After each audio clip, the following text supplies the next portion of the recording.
Welcome to the Hockey Writers Maple Leafs Lounge, a weekly show from our Toronto Maple Leafs writing crew, bringing you the latest news, rumors, trades, player grades, prospects, and much more. From training camp to the playoffs, from draft day to the trade deadline, our team covers everything that happens with the blue and white. Come on in and pull up a chair. Welcome to the Maple Leafs Lounge.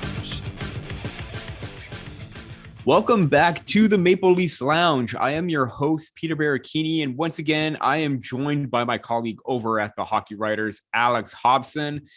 Alex, free agency is in full swing right now. A lot of talk with the Maple Leafs trade, a lot of depth signings. Before we get into that, how has your week been? It's my favorite week of the year. One of them, it's free agency. And that week between free agency and the draft, there's always a lot going on. So I've had a good week. I'll leave it there.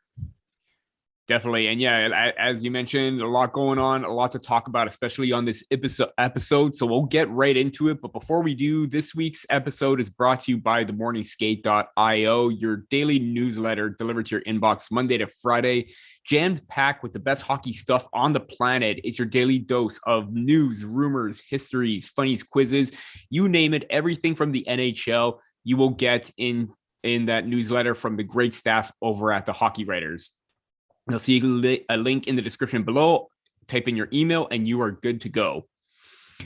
So as we mentioned, free agency kicked off, but it wasn't short on a trade with the Maple Leafs. They brought in Matt Murray along with a third and a seventh for future considerations. We still don't know what's going the other way in regards to the Maple Leafs, but this was a very hot topic, debate whether they should go after Matt Murray or not.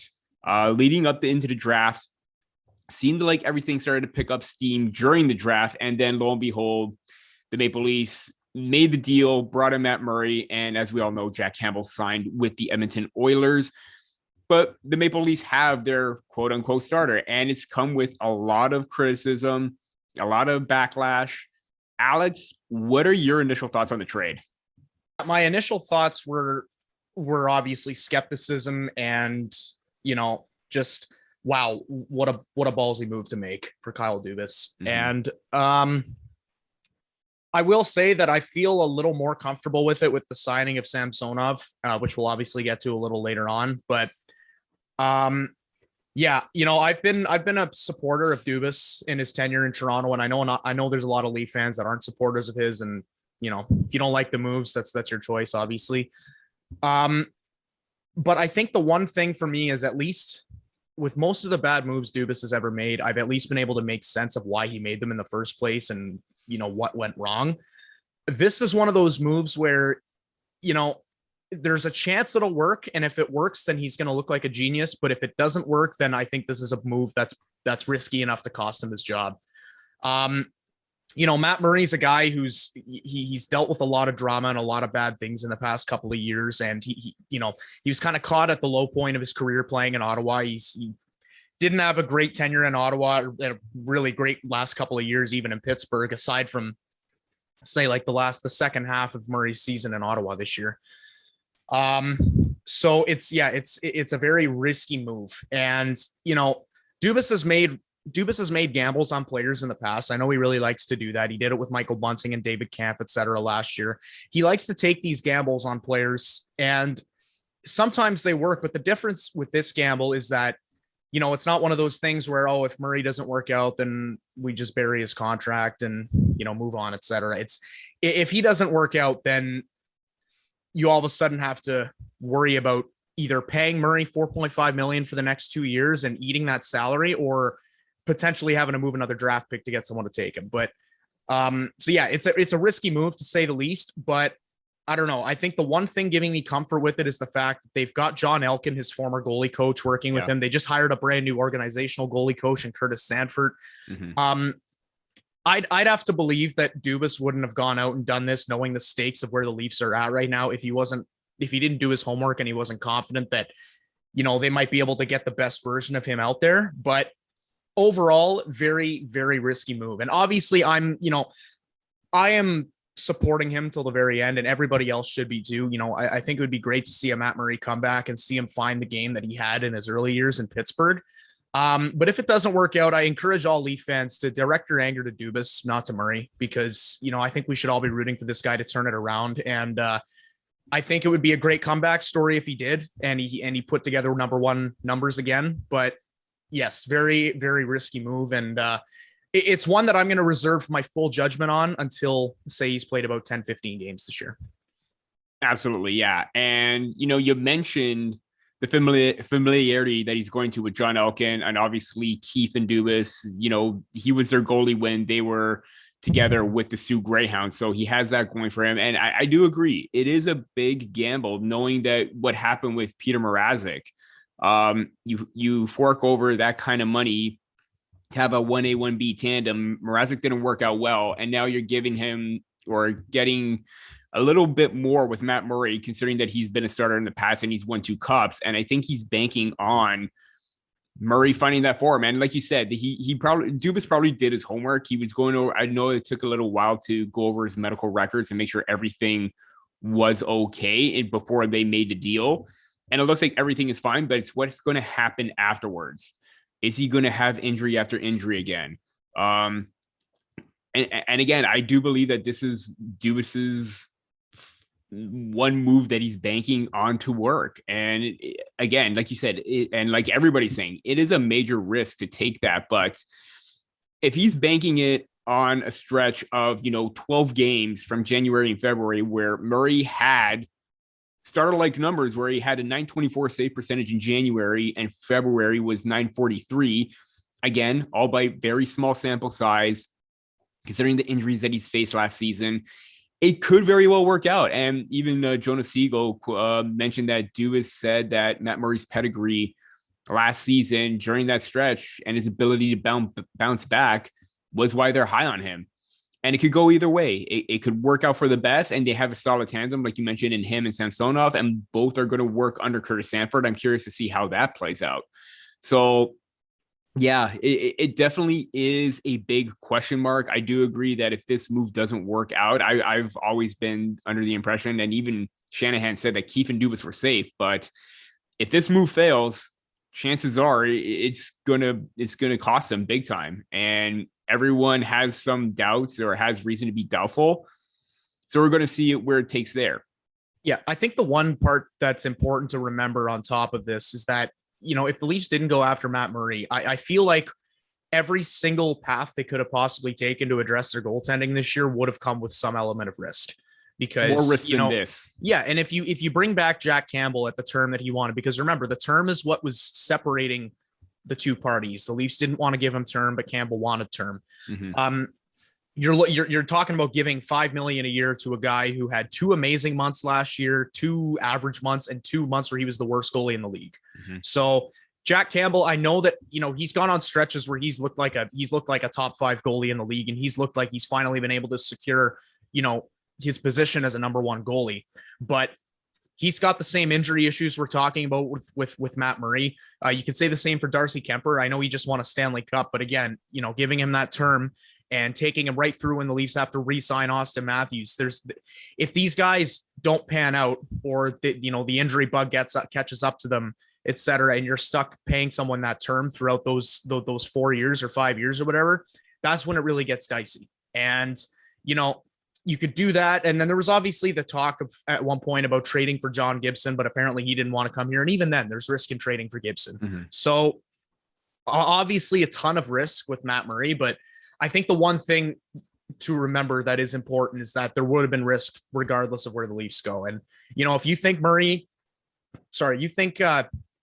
is risky for $4.5 million for the next 2 years, you would have to imagine that Jack Campbell at $5 million for the next 5 years is just about as risky as that. So, it's a massive risk, but I feel like there was going to be risk regardless of which path they took here. And I'm interested to see how it plays out, because if the season starts off and Murray is clearly not shown any improvement from last year, then it's going to get interesting in Leafland. But, they did finish second in the Atlantic last year with mostly below 900 goaltending all season. Mm-hmm. So, I'm not really worried about it in that regard. And truth be told, if you ask me who I'd rather have starting a game 7 between Jack Campbell and Matt Murray, I'm probably saying Matt Murray in all honesty.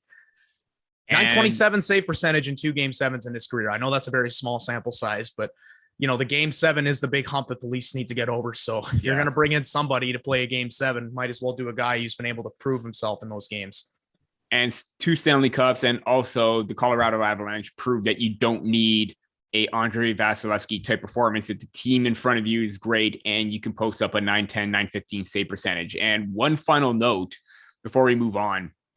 It seemed like Campbell started to struggle and Murray started to pick up at around the exact same time. And in 500 minutes played at 5-on-5, Murray had a better high danger save percentage. That's the home plate area in front of the net for those who didn't know what that was. But 828 save percentage, high danger in 20 games played, 32nd overall in the league. Jack Campbell, 786, not even good for top 60. So if there's one thing they needed to work on, it's the high danger area. And I think Murray can help alleviate some of the pressure when, those chances become extremely dangerous.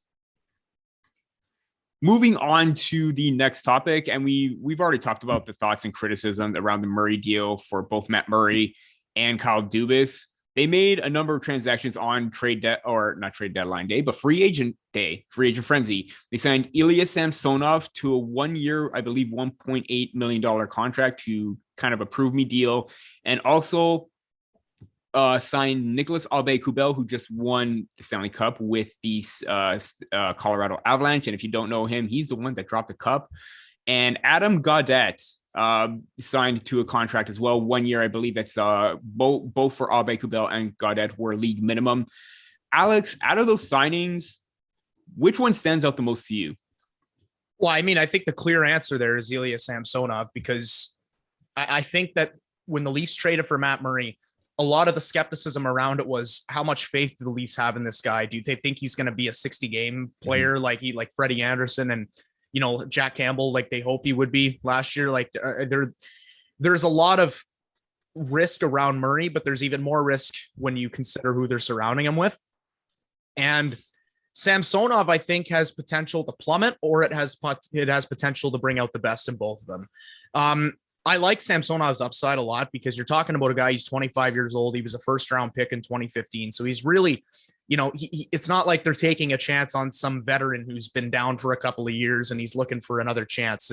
You're talking about a guy who's pretty early on in his career, and he's, there's not too many goalies that go in the first round, right? So for a guy to go in the first round, there's got to be some upside there.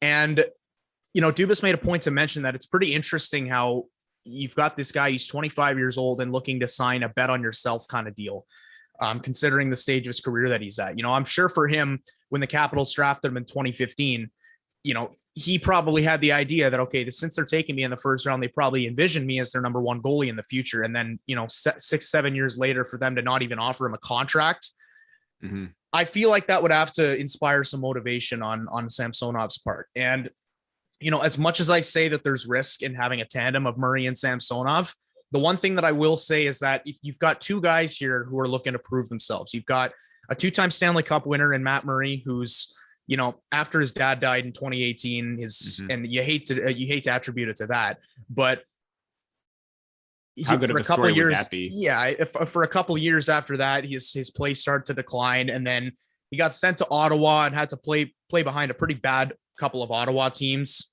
And the money obviously didn't look good in that regard. So you've got that on one side, and then you've got Samsonov on the other side, who is also who is a former first round pick, a guy whose team just gave up on him, and a guy who, ideally, I think at this stage of his career would have wanted to cash out, but he hasn't proven enough to do that so far. So I don't know. You take 2 guys who are looking to prove something, you put them in a goalie crease together and get them to push each other and get them to bring out the best in each other. It's a crazy enough idea that it just might work. But the issue is that on the other end of the spectrum, if it doesn't work, then there's no real middle here. It's like, it's either going to work and it's going to be great, or it's not going to work and it's going to be horrible. So I do like the Murray.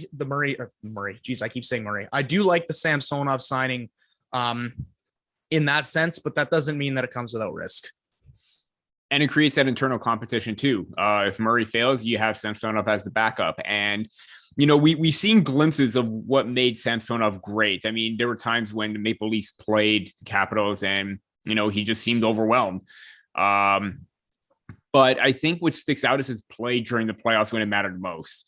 They ended up losing to the Florida Panthers, but he had a .912 save percentage in 5 games and really stood tall when things were getting really dicey and kept Washington in it. So similar to Matt Murray, again, small sample, but similar to Matt Murray, they're banking on that kind of performance in those situations, those key moments where he can rise above and play a significant role. For me, it's going to be the depth signings. Nicolas Aube-Kubel, 1 year, $1 million, and Adam Gaudette, league minimum, $750,000. The Maple Leafs need to work on their bottom 6. Now, whether Aube-Kubel is going to be on the 3rd or 4th line, same with Gaudette, we don't know, but both have tremendous upside. Aube-Kubel had 22 points in 67 games combined with I can't do math right now. He had 22 points with Colorado, 1 assist with the Philadelphia Flyers, which led to a trade. In 67 games, 22 points with Colorado. There we go. Got the numbers figured out. He's got great energy, great speed. He's great on the forecheck. And I think they wanted to add that element to the bottom 6 where maybe they were a little bit sluggish. They weren't as quick. They weren't as skilled. Aube-Kubel has that skill set, has that ability to chip in offensively, provide some secondary scoring. Didn't get a point in the playoffs, but still effective in establishing a presence. And even so in the playoffs, Aube-Kubel had the 9th best Corsi for percentage at 56.85 at 5-on-5 for the Avalanche.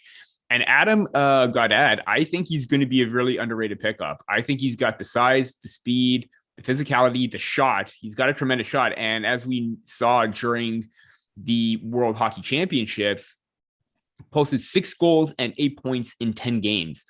I wonder if that was a big sticking point for the Maple Leafs, or maybe on a good team, he can thrive. And this is just a player who's 25 years old, had 60 points in his final season in Northeastern University. He had a great sophomore season where he played in 59 games, 33 points with the Vancouver Canucks. After that, kind of just fell off.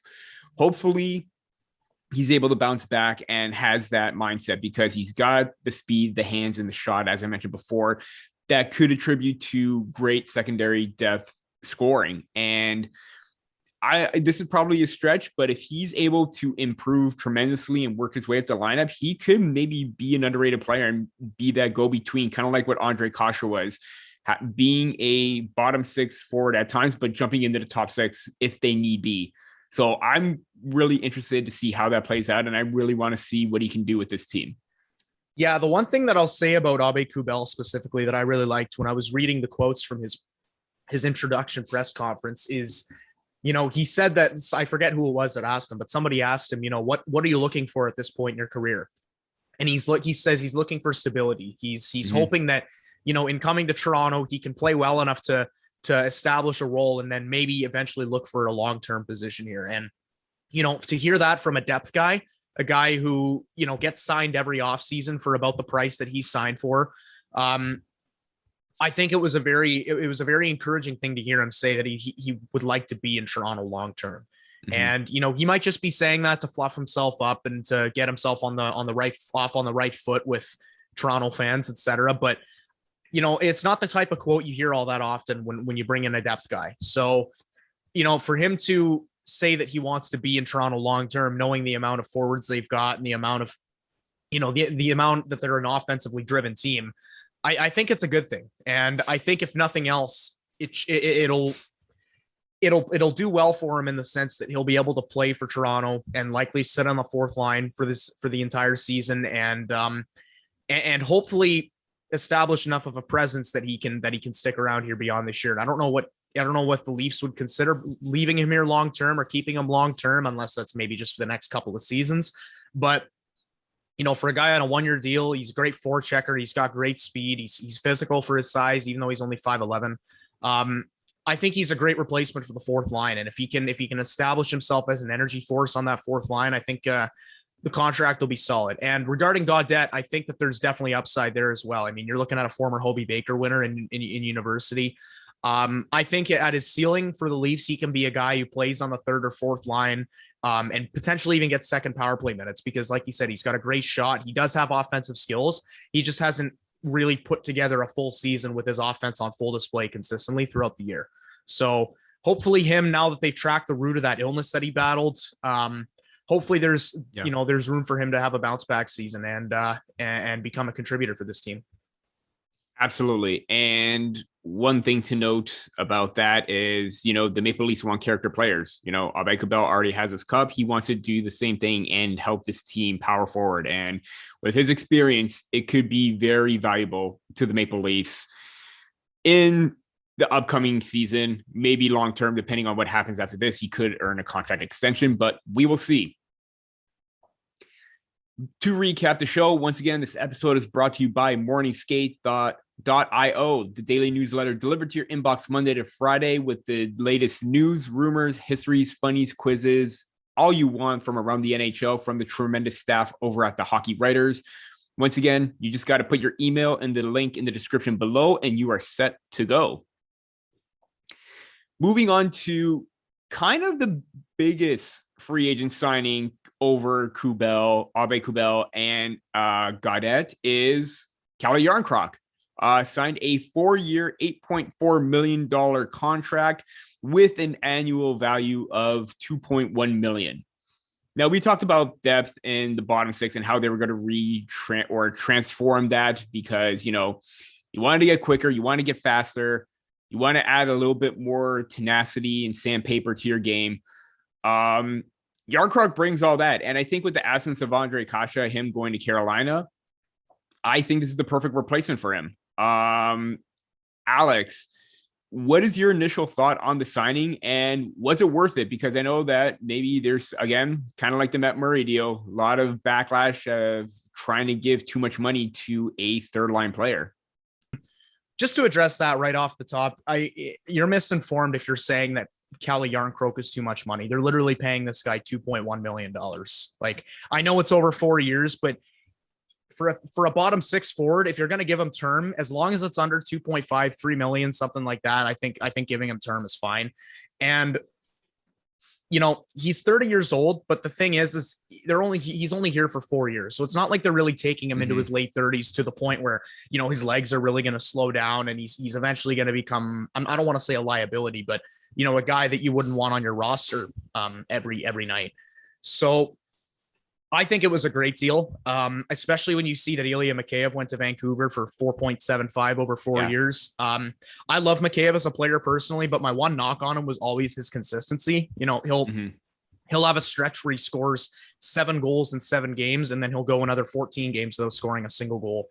And then on top of that, there's the durability issues. And he also didn't really do anything in the playoffs. Obviously it's kind of hard to pin a Leafs player for not doing anything in the playoffs because they always only have one round to show for it. But Mikheyev, between the bubble playoffs, the series against Montreal, and then this series against Tampa, I think he's only got 1 point in total. So overall, great player, but one that I'm okay with the Leafs moving on from. And, in getting Jarnkrok, you may only be getting 30 points a year for 40 points at absolute maximum. But he's proven that he's been able to do that on a nightly basis, year in and year out. So, you're getting a guy who's a great defensive board. I'm not surprised they picked him up because I know they've been interested in him at previous free agencies and trade deadlines. So you're getting a guy who can slide in on that third line. I think him, Engvall, and Kampf is going to be a great shutdown third line this year. And then you're getting a guy who can, he'll be able to deliver some offense from the bottom six. So I like the signing personally. And I know that some people were pointing at his production in Calgary as a warning flag, saying, oh, Calgary traded for him and he only had 4 assists in 17 games or something like that, and then 1 goal in the playoffs, etc. And while true, I will also say that if we're using second half sample sizes to define how players are, then I've got some great news for Edmonton fans about Jack Campbell. So That's all Yeah. I'm going to say. I think it's a good move. I think it's pretty low risk considering the amount of money they're paying him. And unless he just completely forgets how to play hockey, I don't think that this is going to be a deal that'll come back to bite them. Yeah, you mentioned the Calgary numbers. I don't think that's an indication on why you should be hesitant at all, because he's been a very consistent 30, 35 point player throughout his entire career. And I am extremely happy because I have been wanting Calle Jarnkrok on this team for the last 4 seasons or last 4 years. I have always, even since 2019-20, I thought he would always be a really welcoming addition to the Maple Leafs depth. He can play all 3 positions. Cap Friendly has him as a center, left wing, and right wing. So you have options on where to place him. He's a shot generator, able to get pucks on nets nonstop. And looking at Hockey Reference, his shot through percentage are pretty decent, able to find the nets all the time. And also his play away from the puck. He's able to hit, he's able to block shots.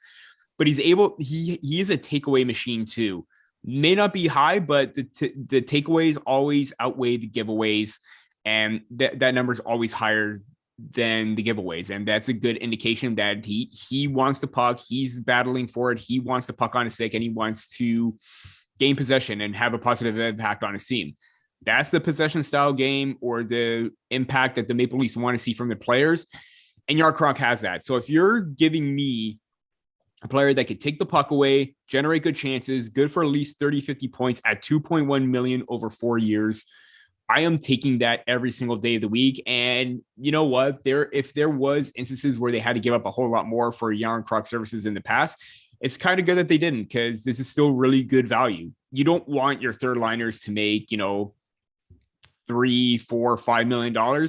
This is the perfect value for him. And he's here, not necessarily long-term, but for a longer period of time, 4 seasons, see what he's going to be like at 35. If he's still going to be that great depth presence, hey, why not keep him on again? But overall, I am a big fan of his game. I am a big fan of the signing. And I just tweeted out moments ago that maybe, who knows, I'd like to get a Calle Jarnkrok jersey at some point. So I'm already a big fan. I respect it. Moving on to our final topic, the Maple Leafs made some depth signings, signing Jordie, Benn, and Victor Mete to, I believe it's league minimum deals. And my computer's being really slow right now. They are league both minimum. to 1 year, $750,000 contracts. Yeah. Yep, league minimum. I mean, this is really interesting because we know the Maple Leafs defense situation as it is. You have the left side of Riley Muzzin Giordano, who signed his contract before everything happened. Rasmus Sandin is still inside as a restricted free agent, and you bring in Benn and Mete. Do the Maple Leafs first of all, what are your thoughts on the signings? And do the Maple Leafs have an issue where a deal is, or not an issue, but a possibility where a deal is going to be imminent and it's something bigger than we expect? Well, speaking of the signings specifically, I don't know why anyone would have an issue with these signings. I mean, injuries are going to happen, and if you're going to have depth guys, I mean, looking at a guy like Victor Mete and a guy like Jordie Benn who can throw the body and be a physical presence on the right side, those aren't 2 guys that I'd want starting on the defensive core. But if guys get injured, I mean, you're looking at those 2 players as guys who can step in and make an impact. And, for a 7th and 8th defenseman, I think they're absolutely fine, especially making league minimum. And to your point about making a trade, I don't see a single scenario where a trade doesn't happen here, because you go down the list. You've got Morgan Riley, TJ Brody, Jake Muzzin, Timothy Liljegren, Mark Giordano, Rasmus Sandin, Justin Hall, Victor Mete, Jordie Benn. That's 9 NHL defensemen. And, Dubas likes to sign a couple of extra guys every year, just like he did with Alex Biega last year as sort of like an eighth defenseman, if you want to call him that. But at this point, you're not signing those guys if you have zero intentions of playing them. So I seriously have to think that there is going to be a trade that happens. And I don't know if it's going to be moving on from Justin Hall, or if it's going to be, maybe taking a bigger step and trying to move Jake Muzzin's $5.6 million. either way, I regardless of how they approach it, I think they're going to move a defenseman.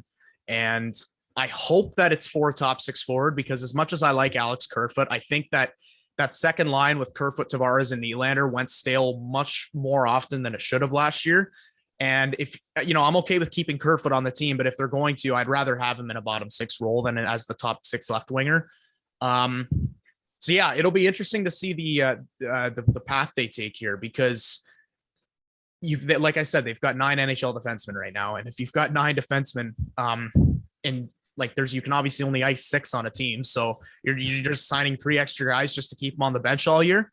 Like, I don't know. I don't really see that happening. So ideally I would like them to, whether it's clearing cap space or whether it's using maybe a guy like Sandin, depending on how those contract talks are going, to fetch a bigger piece. I don't really care, but I do think that there is going to be a bigger trade happening here, because how else are you going to justify having 9 guys? Like, I know that having depth is a good thing, but there is such thing as too much depth. If you are able to move on from that Kerfoot and Muzzin contract, that's at least upwards of my math. My math is not good, as you can tell from earlier in the episode that I can't count, but close to 9 million plus you're freeing up right there with both contracts. If you're able to bring in some top 6 help, that is absolutely going to be a big win. And then you'll have room to re-sign Sandin, and you have Riley Brody, Giordano Liljegren, and Sandin and Mete and or Benn as your third pairing, because Sandin is going to be on the left-hand side. Mete can play the right. So that'll be a good, trade-off right then and there. I wonder, I don't think anything has been confirmed in the past or whatever, but a lot of fans have always wanted Travis Konecny. And as you remember, Travis Konecny was drafted 24th overall, where the Maple Leafs had their pick and they traded down for Travis Dermott in 2015. His contract's 5.5, relatively consistent scorer, and he had 52 points on a really bad Philadelphia Flyers team. Can bring that edge, that speed, and that balance on the tops or on that second line. So if not Konecny, Alex, who is your one target that you would like to see? Well, Konecny might be one of my number 1 targets, but if they're targeting someone via trade, I'd look at somebody like Connor Garland. Apologies to our producer, Matt Zader, who is a Vancouver Canucks fan. I also should have said Connor Garland first before Travis Konecny, because you know my love for him. I know your love for Connor Garland. Peter's the number 1 fan. If not, I'm interested in Nino Niederreiter in free agency, because he had a real good season for the Hurricanes. And, I think he's a guy that's got enough electricity to his game that he'd be able to really make an impact in the top 6. And I don't know about you, but a second line of Niederreiter, Tavares, Nylander, that'd be a lot of fun. Nylander and Niederreiter on the wings.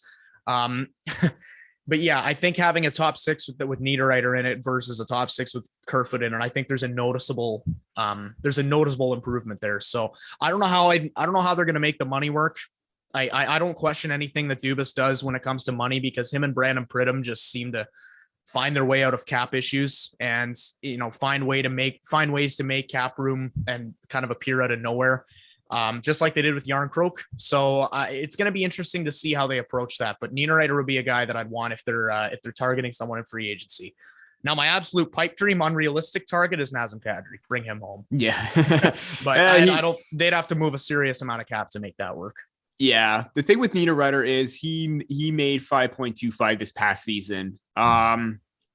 Obviously, if you could get him around that same number, maybe just a little bit higher, maybe give him 5.3, 5.4, that could work out, because he has been a consistent 40, 50 point producer, possibly could earn more points with Tavares and Nylander on the side. And we see the physicality that he brings. He's absolutely relentless with his size. So those are our 3 options: Konecny, Garland, Niederreiter. If you have an option, feel free to mention that in the comment section below. We want to hear what you guys have to say. Once again, that wraps up for the show. Once again, this episode is brought to you by themorningskate.io, the daily newsletter delivered to your inbox Monday to Friday, jam-packed with the best hockey stuff on the planet. It's your daily dose of NHL news, rumors, histories, funnies, quizzes, you name it. You'll get everything from the terrific writing staff over at the Hockey Writers. You'll see a link in the description below. Add in your email and you are set to go. Once again, that's it for this episode of the Maple Leafs Lounge. For Alex Hobson, I'm Peter Baracchini, and we'll see you next time.